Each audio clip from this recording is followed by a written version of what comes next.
조선 왕조 실록 1401년 태종 2년 때 이러한 글이 있습니다. 원통하고 억울한 일을 품은 자는 무엇을 치라고 명령하였다. 등문고 신문고를 치라라고 명령하였음을 기록하고 있습니다. 이 신문고는 이 조선 초기 이 백성들의 민원을 해결하기 위해서 설치한 북이었었죠. 중국 송나라의 제도를 본받아서 누구나 이 복을 쳐서 억울함을 호소하도록 한 이 조선의 민원 해결 창구와도 같았습니다. 이 조선의 이 법전인 경국대전에 수록되어 이 신문고에 치는 그 절차를 살펴보면요, 그냥 간단하게 억울한 일 있으면 신문고 와서 치라라고 되어 있지를 않습니다.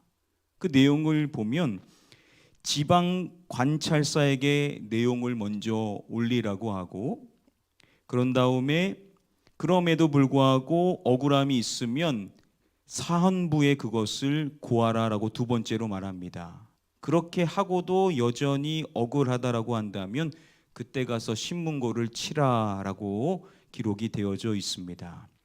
그래서 실질적으로 일반 백성들 가운데 이러한 복잡한 절차를 다 거쳐서 신문고를 친 사람이 얼마나 있었겠는가라고 사람들이 이야기를 합니다. 조선 후기에는요, 이 복잡한 절차를 갖고 있는 신문고 대신에 백성들이 어떻게 하냐면 임금 앞에 직접 나아가서 왕에게 호소를 합니다. 그것을 표현하는 것이 이 격쟁이라는 것인데요, 임금이 궁궐 밖 행차에 직접 뛰어들어서 꽹가리를 치며 왕의 이목을 끄는 행동을 일컫는 말입니다. 만약 이렇게 하게 되었었을 때 임금의 행차를 뛰어들어 소란을 피웠다라는 죄로 인하여서 형소에 끌려가서 형장을 맞아야만 했었습니다. 그러나 왕에게 호소한 그 내용에 대해서는 형장을 맞은 다음에 백성들의 소원 수리가 이루어지게 되었음을 말합니다. 이것이 장점은 이 중간 관리들의 개입이나 압력이 없다 보니까 형장을 맞아야 되는 그 아픔이 있겠지만 그럼에도 백성들이 이 왕 앞에 호소하는 이 격쟁을 끊임없이 했었다라고 기록을 하고 있습니다.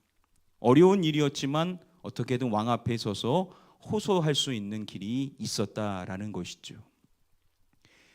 저와 여러분들은 이 수요예배를 통해서 사무엘하의 말씀 계속 이어서 함께 살펴보고 있습니다. 이제 오늘 처음으로 14장의 말씀에 들어가게 되는데요, 14장 1절부터 21절까지의 말씀 다 살펴볼 수 없기 때문에 부분 함께 살펴보도록 하겠습니다.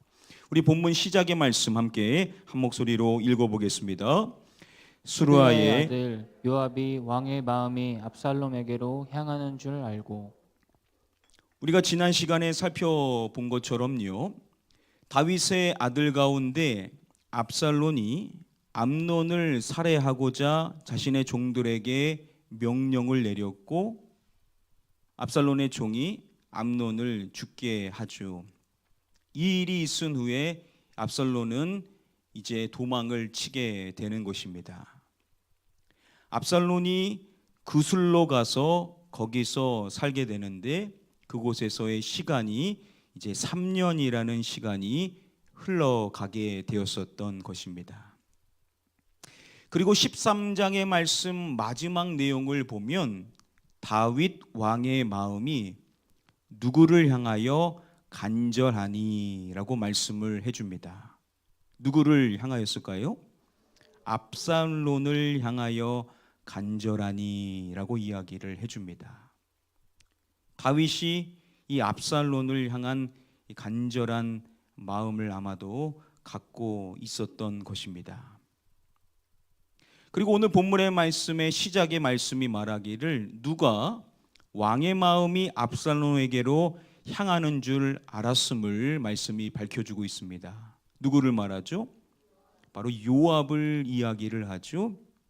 요압이 왕의 마음을 알았다라는 것입니다. 왕의 군대 장관이었었던 요압, 누구보다도 왕과 가까이 있었던 요압이 왕의 마음을 헤아렸었던 것이죠. 아버지로서의 왕이 아들 압살론을 향하고 있었다라는 사실을 그가 눈치를 채게 된 것입니다. 자, 그리고 이제 요압이 이를 꾸미게 되는 것인데요. 요압이 드고아로 사람을 보내서 거기서 한 여인을 데려오게 됩니다. 그리고 이제 그 여인에게 일을 일러주게 되는 것인데요. 이렇게 말을 합니다. 청하건대 너는 상주가 된 것처럼 상복을 입고 죽은 사람을 위하여 오래 슬퍼하는 여인같이 하고, 그녀에게 행세를 어떻게 하냐면은 상주가 된 것처럼 상복을 입으라고, 그리고 죽은 사람을 위하여서 오랫동안 슬퍼하는 여인과 같이 행세를 하라라고 이야기를 한 것입니다. 그리고 그는 말하기를 왕께 들어가서 그에게 이러이러하게 말하라고 요압이 이제 그의 입에 할 말을 넣어 주었음을 이야기를 합니다. 이제 왕 앞에 그가 서게 되게 함으로써 왕 앞에 서서 뭐라고 이야기를 해야 할지 전체적인 그 내용을 그 여인의 입에 넣어 주었다라는 것이죠. 자, 그래서 이제 그녀가 왕 앞에 서게 되는 것입니다. 그때 그녀는 말합니다. 얼굴을 땅에 대고 엎드려 이르되 왕이여 도우소서. 그녀가 왕 앞에 서서 납작 엎드려 가지고 왕이여 도우소서라고 이야기를 꺼냈었던 것입니다. 자, 여기서 우리가 질문해 볼 수 있는 것이, 어떻게 그냥 일반 여인이 왕 앞에 서서 왕한테 도와달라라고 이야기를 과연 할 수가 있었던 것일까요? 당시 이 고대 이스라엘의 왕은요, 직접 백성들의 불만을 듣고 그 문제를 해결해 주는 독특한 제도를 갖고 있었습니다. 그래서 왕이 재판을 직접 했었던 것이죠. 그래서 그녀가 왕 앞에 자신의 억울함이 있음을 이야기하면서 왕께 도와달라라고 요청을 할 수가 있었던 것이겠죠. 자, 그러자 왕이 그에게 무슨 일인지 자초지종을 묻습니다. 그때 그녀가 이야기를 꺼내는 것입니다. 대답하되 나는 진정으로 가부니이다. 남편은 죽고. 자신의 남편은 이미 세상을 떠났고 자신은 진정한 가부이다라고 자신에 대하여서 이야기를 꺼내는 것입니다. 이 과부로서의 억울한 사정에 대하여서 이야기하고자 하는 것인데요. 이어지는 말씀을 보면 그녀가 이렇게 이야기를 이어갑니다. 우리 함께 말씀 한 목소리로 읽어보겠습니다. 이 여종에게 아들 둘이 있더니 그들이 들에서 싸우나 그들을 말리는 사람이 아무도 없으므로 한 아이가 다른 아이를 쳐 죽인지라. 그 여인이 말하는 것이 자신에게 아들이 둘이 있었는데 그 둘이 들에 나갔다가 싸우는 것입니다. 그런데 그 둘을 말리는 사람이 없어가지고 그만 한 아이가 다른 아이를 쳐 죽인지라라고 이야기를 합니다. 아들 둘이 있는데 둘이 싸워서 하나가 다른 형제를 죽게 했다라고 이야기를 꺼내는 것이죠. 그리고 이어서 말하는 것입니다. 온 족속이 일어나서 당신의 요종 나를 핍박하여 말하기를 그의 동생을 쳐 죽인 자를 내놓으라. 우리가 그의 동생 죽인 자를 갚아 그를 죽여 상속자 될 것까지 끊겠노라 하노니.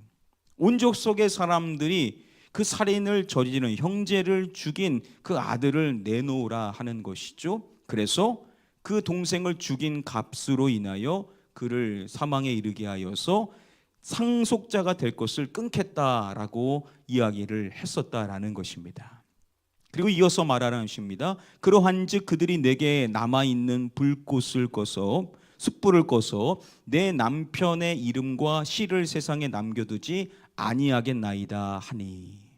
자, 여기서 말하는 이 남아있는 숯불을 끈다라는 이 표현은 결국 남아있는 유일한 마지막 희망을 앗아간다라는 표현으로 볼 수가 있습니다. 자, 그녀에게는 마지막 희망, 남아있는 희망이 있는데 그것을 앗아가려고 한다라는 것이죠.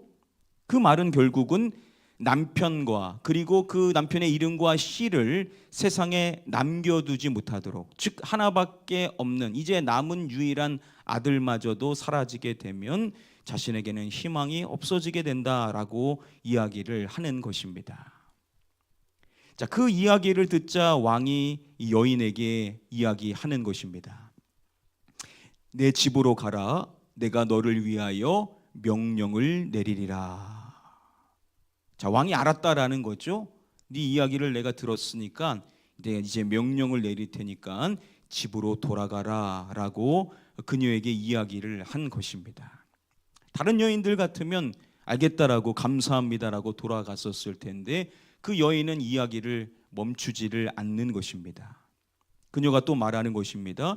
왕이여, 그 죄는 나와 내 아버지의 집으로 돌릴 것이니 왕과 왕위는 허물이 없으리이다. 그 죄에 대한 것, 즉 형벌을 저질러서 살인을 저지른 그 형제를, 그 아들을 벌하지 아니하는 것은 자신과 자신의 아버지의 집에 돌릴 것이라는 거죠. 왕과 왕위는 허물이 있지를 않습니다라고 그녀가 이야기를 하는 것입니다. 자, 그러면서 이야기를 이어가는 것인데요. 왕이 그러자 그녀에게 이야기를 하는 것입니다. 누구든지 내게 말하는 자를 내게로 데려오라. 그가 다시는 너를 건드리지도 못하리라. 자, 누구든지 내게 말하는 자 다 자신에게 데리고 오라는 것입니다. 그가 다시는 너를 건드리지 못할 것이다 라고 그녀의 안전을 보장해 주는 이야기를 왕이 하는 것입니다. 자, 그러자 이제 그녀가 왕한테 이야기를 합니다. 청하건대 왕은 왕의 누구를 기억하사 원수 갚는 자가 더 죽이지 못하게 하옵소서. 내 아들을 죽일까 두렵나이다. 여기서 그녀는 왕의 누구를 말하냐면 왕의 하나님 여호와를 기억하사라고 이야기를 합니다. 자, 여기서 이제 왕의 신앙적인 것을 건들려고 하는 것이죠. 왕의 하나님 여호와를 기억하시사 원수 갚는 자가 더 죽이지 못하게 하여 달라라고 왕에게 호소를 하는 것입니다.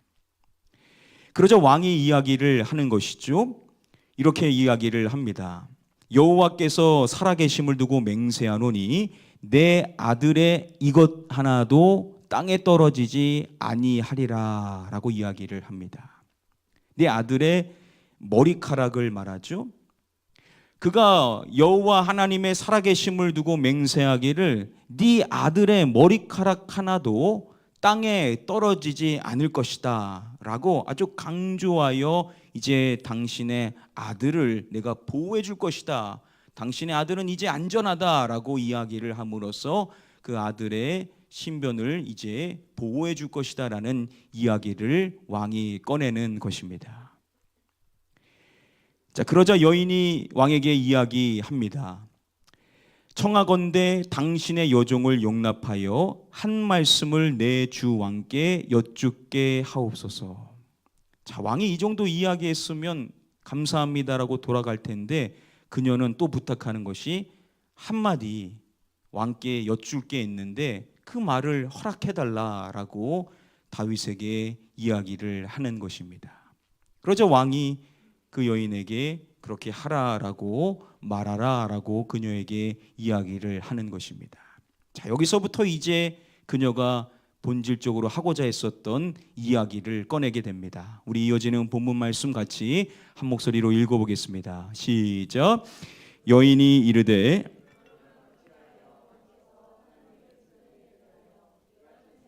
하셨나이까?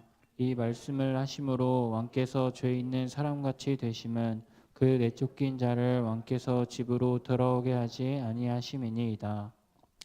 자, 여인이 이야기를 하는 것인데요. 자, 갑자기 이야기의 주제가 누구로 넘어가는 것을 주목해야 됩니다. 이렇게 이야기를 하죠. 그러면 어찌하여 누구께서 하나님의 백성에 대하여 이 같은 생각을 하셨나이까? 라고 이야기를 합니다. 주어로 누구를 말하죠? 왕을 이야기를 하는 것입니다. 갑자기 그녀가 왕에 대한 이야기를 꺼내면서 어찌하여 왕께서 하나님의 백성에 대하여서 이 같은 생각을 하셨나이까? 라고 하면서 이제 이야기를 왕의 이야기로 건너뛰는 것입니다. 자, 이 이야기가 뭘 이야기하는지 이어지는 내용을 보면 알 수가 있습니다. 그녀가 이어서 이렇게 말하죠. 이 말씀을 하심으로 왕께서 이것 있는 사람같이 되심은이라고 말합니다. 뭐 있는 사람이라고 말하죠? 죄 있는 사람이라고 이야기를 함으로써 왕께서 지금까지 보장해 주셨었던 그 말씀으로 인하여 마치 왕이 죄 있는 사람과 같이 되셨습니다 라고 그녀가 이야기를 하는 것입니다. 자, 이 이야기가 뭘 의미하는지 이제 직접적인 이야기가 나오게 되는 것입니다. 이어서 이렇게 말하죠. 그 어떠한 자를 왕께서 집으로 돌아오게 하지 아니하심이니이다 라고 이야기를 꺼냅니다. 그 어떠한 자라고 합니까? 그 내쫓긴 자를, 그 내쫓긴 자를 왕께서 집으로 돌아오게 하지 아니하심이니이다 라고 이야기를 꺼내는 것이죠. 자, 여러분 여기서 말하는 그 내쫓긴 자 누구를 칭하는 것이겠습니까? 바로 압살론을 이야기를 하는 것이죠. 결국 그녀의 이야기는 무엇이겠습니까?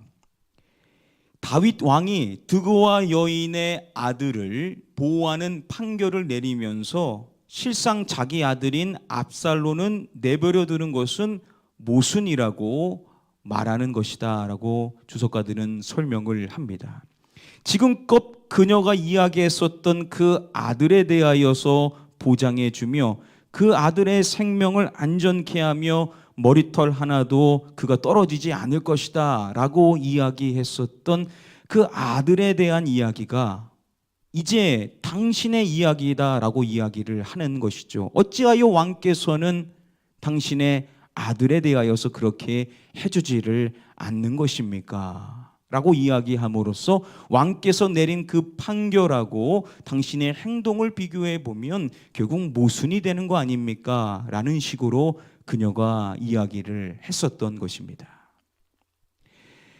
자, 그리고 그녀는 또 이야기하기를 누구는 생명을 빼앗지 아니하시고 방책을 베푸사 내쫓긴 자가 하나님께 버린 자가 되지 아니하게 하시나이다 라고 이야기를 합니다. 하나님에 대하여서 이야기를 하죠. 하나님은 생명을 빼앗지 아니하시고 방책을 베푸셔서 내쫓긴 자를 하나님께 버린 자가 되지 아니하게 하신다라고 이야기를 함으로써 이 다윗의 이야기를 꺼내면서 하나님께서도 그렇게 하지 않으실 것입니다. 이런 식으로 이야기를 하는 것입니다. 자, 그리고 이어지는 내용이 좀 더 있는데요. 그것은 건너뛰고요. 자, 이 이야기를 하자 이제 왕이 그녀에게 대답하여서 이렇게 그녀에게 이야기를 하는 것입니다. 바라노니 내가 내게 묻는 것을 내게 숨기지 말라. 자, 이제 더 이상 숨기지 말고 내가 묻는 내용에 대하여서 정확하게 이야기를 하라라고 다윗이 이야기하는 것이죠. 자, 그러자 그녀가 이야기하는 것입니다. 내 주 왕이여 말씀하옵소서. 자, 그러자 다윗이 그녀에게 묻는 내용이 이것인 것이죠. 이 모든 일에 누가 너와 함께 하였느냐라고 이야기를 묻습니다. 이 모든 일에 누가 너와 함께 했다라고요? 요압이 함께 하였느냐라고 이야기를 함으로써 지금 네가 했었던 그 모든 이야기들, 이 모든 것 결국은 요압이 너와 함께 하여서 꾸몄었던 일이냐라고 그녀에게 묻는 것입니다. 자, 그러자 이제 그녀가 대답을 하는 것이죠. 왕의 종 요압이 내게 명령하였고 그가 이 모든 말을 왕의 여종의 입에 넣어 주었사오니. 그렇다는 것이죠. 왕의 종인 요압이 자신에게 명령을 하였고 그가 이 모든 말을 자기 입에 넣어 주어서 그가 일러준 대로 자신이 말한 것이었다라고 이야기를 하는 것입니다. 자, 이렇게 모든 것이 요압의 머리에서 나온 것이라는 사실을 다윗이 알게 되고 이제 요압을 부르게 되었던 것이겠죠. 그리고 요압을 불러서 요압에게 이야기를 하는 것입니다. 마지막에 이렇게 말하죠. 내가 이 일을 허락하였으니 가서 청년 압살론을 데려오라 라고 이야기를 합니다. 결국 요압이 생각했었던 이 일에 대하여 자신이 허락을 한다라고 그러면서 압살론을 데려오라라고 왕이 명령을 내리는 것입니다. 오늘 이 14장의 말씀의 이야기, 이 이야기를 설명할 때 사무엘하 12장의 말씀에서의 이야기와 빗대어서 설명을 하는 경우들이 있습니다. 12장의 말씀의 이야기 가운데 이러한 내용이 나오죠. 한 성읍에 두 사람이 있는데 한 사람을 부하고 한 사람은 가난한데 그 부한 사람이 그 가난한 사람의 어린 암양을 빼앗아 가서 자신의 손님들에게 접대했다라는 이러한 이야기가 나오지 않습니까? 이 12장의 말씀의 이 내용과 14장에 나오는 이 스토리, 이 이야기는 비슷한 점이 있죠. 이 이야기는 결국은 가상의 이야기다라는 특징이 있습니다. 그리고 결국 이것은 다윗의 생각을 바꾸려고 하는 의도로 만들어진 이야기, 그리고 다윗 앞에 서서 했었던 이야기다라는 공통점이 있습니다. 자, 그런데 이 12장과 14장은요 분명한 차이점이 있습니다. 여러분 12장의 말씀에서 다윗한테 와서 이 이야기를 꺼냈었던 사람이 누구죠? 나단이죠. 나단이 다윗에게 와서 이 이야기를 꺼내는데 나단은 일반적인 사람이 아니죠. 그는 어떠한 사람입니까? 바로 선지자죠. 왕에게 바른 말을 가르쳐 주는 하나님의 말씀을 전하는 선지자가 와서 그 이야기를 하는 것입니다. 자, 반면에 지금 14장에서 이 이야기를 다윗에게 하고 있는 사람은 이름도 알 수 없는 드구아의 한 여인이다라고 성경은 이야기를 하는 것입니다. 자, 가장 중요한 차이점은 무엇이냐? 12장의 말씀에서 그 나단 선지자를 다윗에게 보내어서 그 이야기를 하게 하셨던 분이 누구심을 말하죠? 여호와께서 나단 선지자를 보내셨던 것이죠. 즉 나단 선지자가 말했었던 이 내용은 다 누가 말씀해 주신 것입니까? 여호와 하나님이 다 말씀해 주신 것입니다. 이 나단의 머리에서 나왔다라고 할 수 없고 여호와께서 보내셨기 때문에 여호와께서 그에게 할 말을 다 넣어주셨다라고밖에 생각을 할 수밖에 없는 것입니다. 즉 그 이야기는 다 여호와 하나님께서 나단 선지자에게 주었었던 이야기였을 것이라는 것이죠. 자, 반면에 14장에서의 그 여인을 보내어 다윗에게 그 이야기를 하게 했었던 사람은 누구입니까? 바로 요압인 것입니다. 지금 드구아의 그 여인이 이야기하는 그 모든 것은 다 요압이 이야기해서 했었던 내용이라는 것이죠. 그러니까 이 12장의 이야기와 14장의 이야기를 같은 무게로 결코 볼 수가 없다라는 것이죠. 12장에는 하나님의 이야기고 14장은 그냥 요압의 이야기에 불과하다라는 것입니다. 특히 14장의 말씀에서 강조하고 있는 내용이 무엇입니까? 지금 14장의 말씀을 보면 성경의 기자가 밝혀주기를 요압이 그녀의 입에다가 해야 할 모든 말들을 다 넣어 주었음을 이야기하고 나중 그녀도 직접적으로 밝히는 내용이 요압이 이 모든 말을 왕의 여종의 입에 넣어 주었사오니 라고 이야기를 함으로써 결국 14장의 이 긴 스토리 쭉 나왔었던 이 이야기는 다 누가 지어낸 이야기입니까? 바로 요압이 지어낸 이야기다라는 것입니다. 자, 그렇다면 요압이라는 사람은 어떠한 사람이냐? 성경에 전반적으로 이야기하는 요압, 오늘 이야기에도 하나님의 이야기가 나오지만 요압은 그렇게 신앙적인 인물로 그려지는 사람이 아니죠. 주석가들은 보통 이 요압을 말할 때 약삭빠르고 기회주의자적인 모습을 갖고 있는 자다라고 이야기를 하고 있습니다. 그러한 요압이 꾸며내었었던 이 이야기가 과연 다윗에게 선한 이야기였을까? 우리는 생각해 볼 필요성이 있다라는 것이죠. 결국 다윗이 고민을 했었던 겁니다. 어떠한 고민이냐? 아들은 정말로 귀합니다. 자기 아들이니까 얼마나 귀한 아들입니까?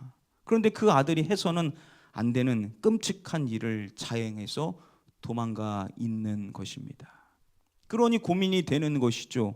아버지로서 이 일을 처리하기에, 왕으로서 공정하게 이 일을 처리하기에 어떻게 해야 될지 고민이 될 수밖에 없었을 것입니다. 다른 말로 한다면 부정, 아버지로서의 정이 이끄는 부분이 있을 것이고, 그러나 신앙의 선택에 따라야 될 모습이 있었을 것이라는 것입니다. 가만히 생각해 보면요, 우리가 살아가는 신앙생활은 다 이거 안에 갈등이 있는 거 아니겠습니까?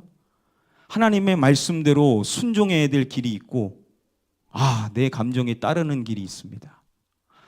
생각 같아서는 그냥 내 감정대로 하고 싶을 때가 참 많지만 이거 하나님의 말씀의 기준에 봤을 때는 안 되는 것입니다.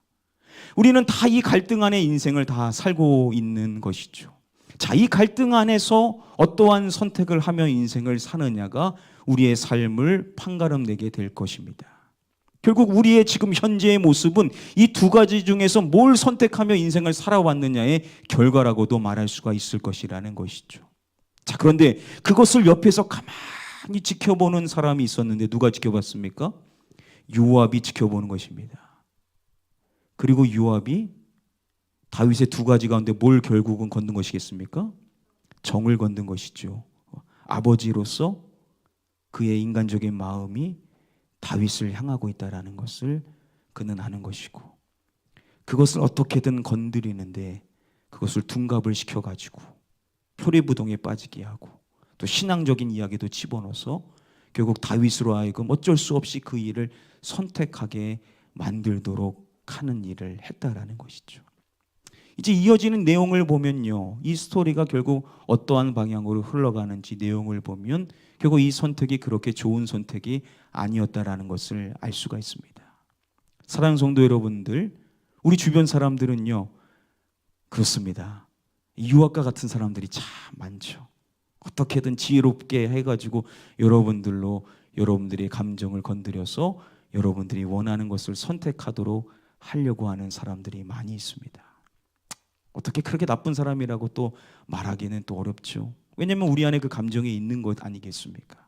자, 그러나 여러분, 저와 여러분들은 감정 따라 살아가는 인생이 아닌 줄 믿습니다. 사도 바울은 보이는 대로 인생을 사는 사람이 우리는 아니다라고 말합니다.